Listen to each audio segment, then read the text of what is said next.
for us. So the first one, when I want to find the domain, that's the x values again.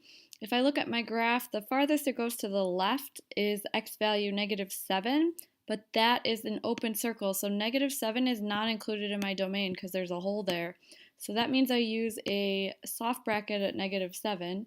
And then as I go to the right, it stops here. It is a closed circle there, so 5 is included, which means I'm going to use my square bracket or my hard bracket there.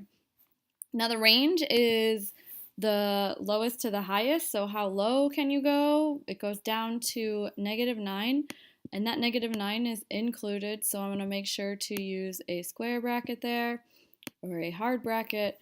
And then how high does it go? If I look over here, it goes up to 7, and I'm going to put a hard bracket there.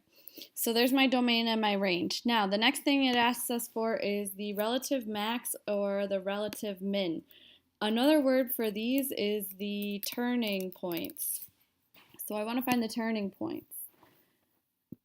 There are 2 turning points here. One's a max, one's a min. Now, when we're giving these turning points, you're using the y value. That's what they want to know. They want to know what's the y value there. So if I look at this point right here, -4, 4, that is a turning point. The maximum value there is 4. So that's what we call a relative max.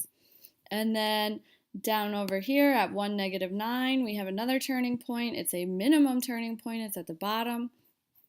And that y value is -9, so that's one of our relative mins. For the next part, the x-intercepts and y-intercepts, pause the video and write the coordinates for those. When you're done, check your answers. So hopefully you had those 3 x-intercepts and 1 y-intercept. Now I want you to do the same thing for the intervals of the domain where the graph is increasing and decreasing. Pause it, try it on your own, and then check your answers. Now, if you think back to the first problem that I did, sometimes I'll draw in the places just so it's easier for me to see where the graph is changing from increasing to decreasing. So in the first part from here, as x is getting bigger, y is getting bigger, that's an increasing section. And I can see this is the x value that I need to use. Now the next section, as x increases, y is decreasing. And lastly, as x increases, y is increasing. So we have 2 sections where it's increasing, one where it's decreasing. If you take a look at your intervals, there they are.